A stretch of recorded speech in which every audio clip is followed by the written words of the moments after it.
Well, we're doing a little pet parenting this morning, and you've heard the stories about like all the strange things dogs eat.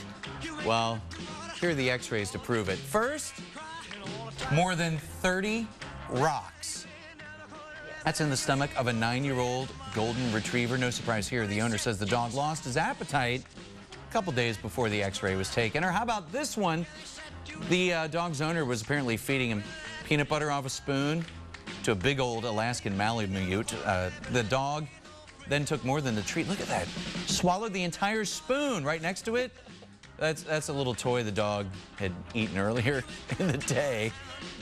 And then how about this 6-month bulldog named Tinkerbell, who showed its owner, who's boss.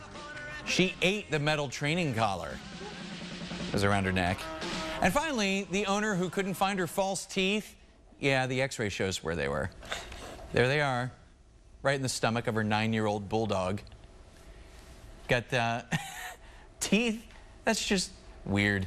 Dr. Nikki Eaton, a veterinarian at the Animal Hospital of Polaris, joins us this morning with Sydney. Good to see you. Good to see you too. So that is crazy. I know, dogs, the stuff you take out of dogs' stomachs. And I know that you said you see this stuff all the time, but then like even being a veterinarian, even with your own dogs. Yes, Sydney, when she was a puppy, she got a plastic football, which probably wasn't the best toy for her to have. She chewed it up, ate it, and so I had to do surgery and take it out of her stomach. Oh my gosh. So, and then I had a poodle years ago. He was 15, he was older. He went through the trash. He liked to go through the trash, and those little tea lights that you burn and the metal part underneath it, he accidentally swallowed that when he was getting the trash. So at 15, we had to go into his stomach and remove that. So. Well, at any age though, I mean, when you talk about going into a dog's stomach, I mean, this is a major procedure, right? It is. It is a major procedure because there are things that can happen. You can get infection afterwards. It doesn't heal. Sometimes the stomach is actually so necrotic or dead that there's not much that you can do about it. So it is very, very serious. Now, it's got to be tough. I mean, obviously, anybody who's like a parent understands this with kids, but I mean, you can't keep an eye on your pet, you know, 100% of the time. What can you do, though, to make sure they're not going around eating everything in sight?